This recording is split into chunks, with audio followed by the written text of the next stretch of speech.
Chefetiers, welcome. Thank you for joining us today. Today we are continuing on our journey to an organized kitchen.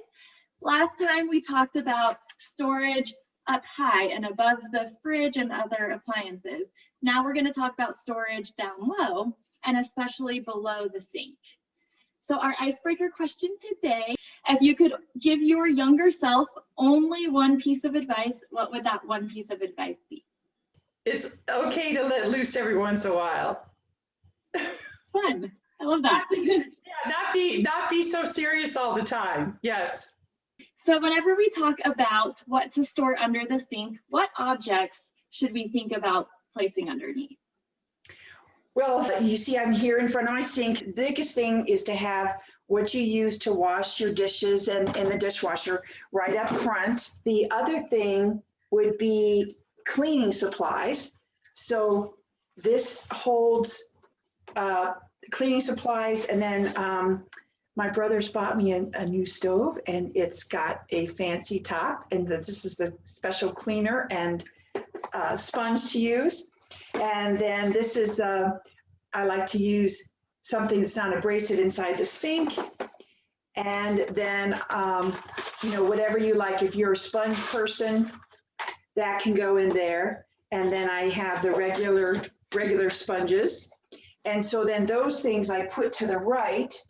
And then other things that I have are a few other cleaning supplies to put in the back, which is a container of baking soda and vinegar, which we know cleans all kinds of things. And I even have in a Ziploc bag, if vinegar, it's called If Vinegar Could Talk. So it's all the things that vinegar can do. I could do is I'm going to go get a rubber band, and then they'll be together instead of I could see where this will get in the back, and I would not have seen it unless I had pulled everything out today.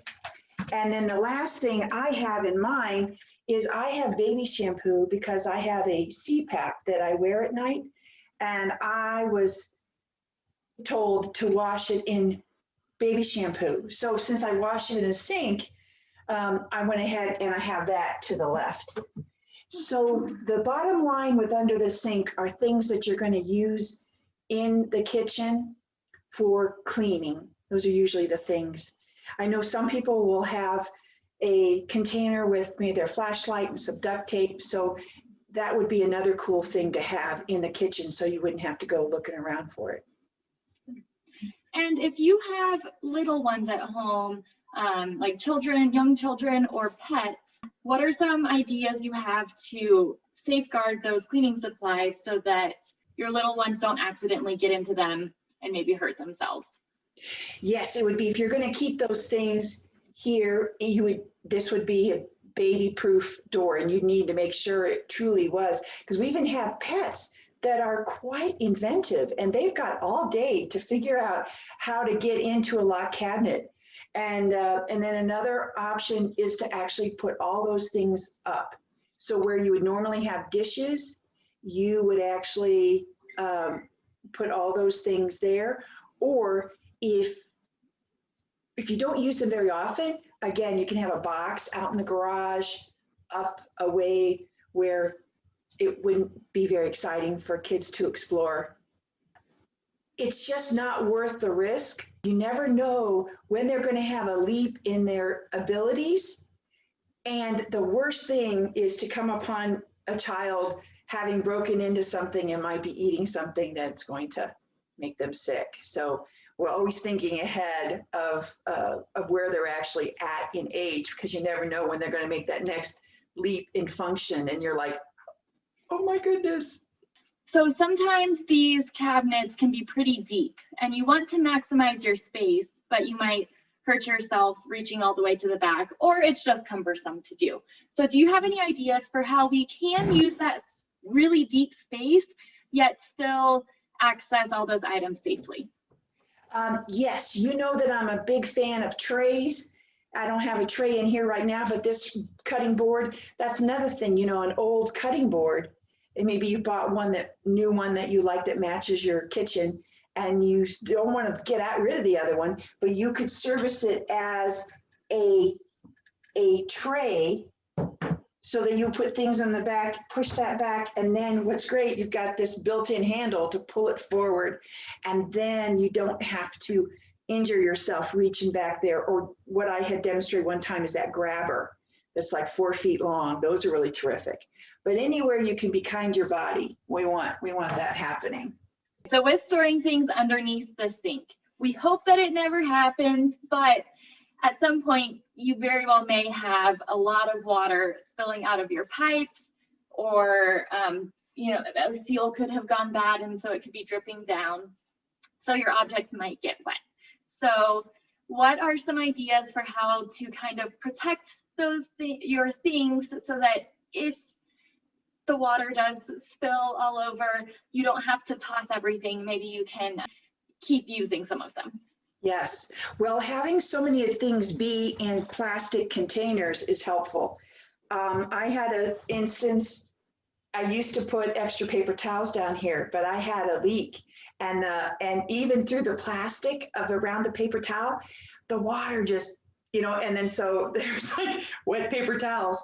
So one thing is to not put paper towels there, or what you could do is put it in a plastic container so that whatever it is not touching the actual bottom of the shelf, because that's where the water's going to be. Yeah, absolutely.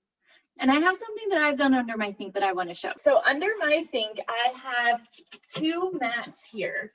So the first one is rubbery liner just to protect the wood underneath.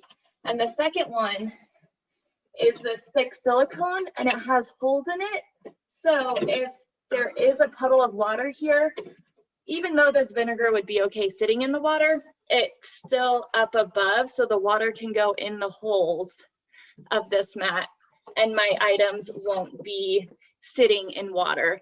They'll at least be up above it. Wonderful. I believe that I purchased that at a club store.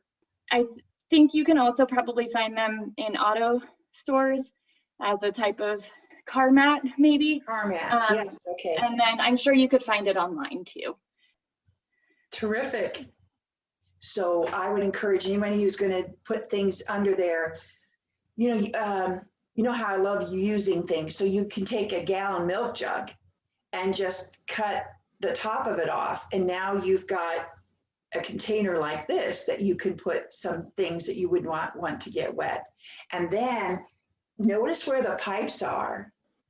If it's just a small leak, having it inside an open cut out milk jug would keep it. That if it's a slow drip, that water is just going in one contained area. Correct. And then I should mention that the resealable clear plastic bags are, especially the freezer bag ones, because they're a little bit thicker, that I would trust putting rags. I would trust putting rags in there and zipping it up, knowing that they were going to stay dry. And then I like what you said before as well, maybe some things you actually want to put in a plastic box that has a seal. So even if you open up and it's like a fountain under here, you can pull out your stuff and say, all right, it stayed dry. If you do have the leak under your sink and you go down there to fix it, 3 things that I think are super important to have. Put a helmet on, because it's very easy to accidentally hit your head on the cabinet whenever you're coming back out. You think maybe you've cleared it, but you can sit up too quickly, or sometimes things can fall on you. So also the safety glasses, it's always worth it to take the extra 2 seconds to put those on. And then towels and a pillow to help support your back. I have found it's very uncomfortable to lay on on the floor and up into the cabinet. So putting a pillow there can really help your back. So by the time you're done with your job, your back isn't aching too much. And of course, towels to also help with that. And there's always going to be water spillage. So those are my little bonus, I guess, self-home improvement tips. It sounds like you learned that the hard way. Mm-hmm. And it's really, if you have a headlight, so helpful under the sink.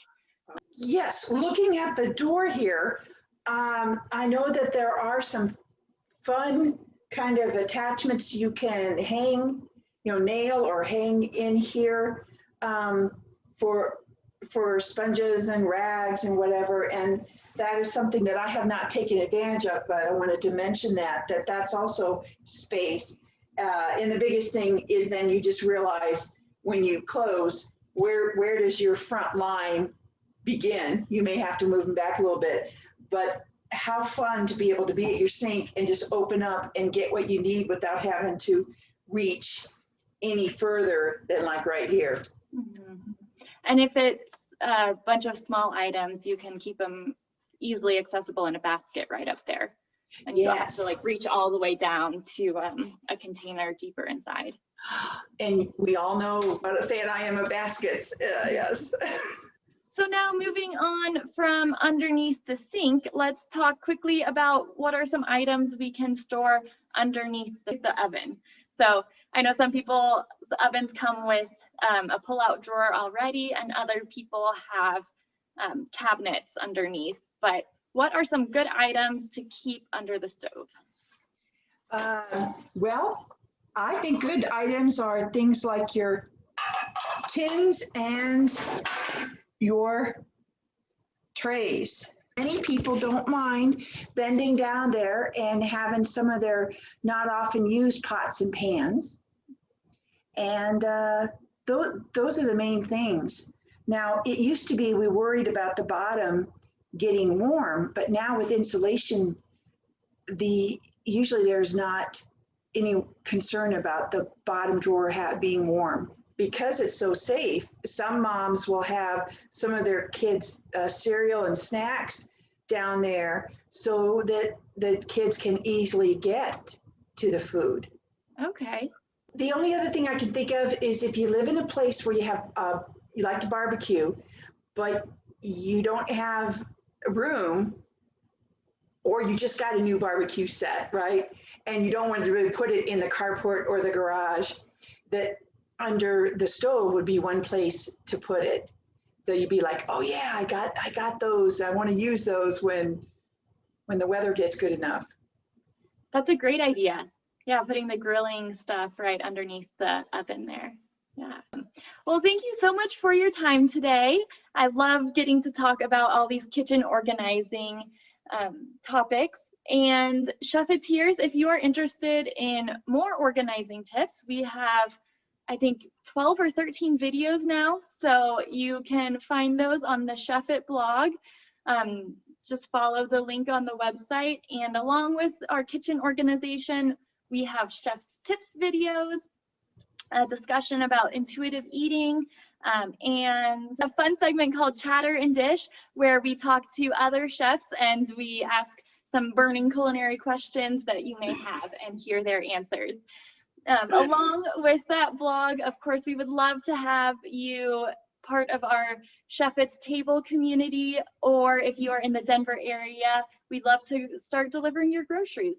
So head to our website to find out more information about all of these opportunities. Thank you all so much. We'll see you next time.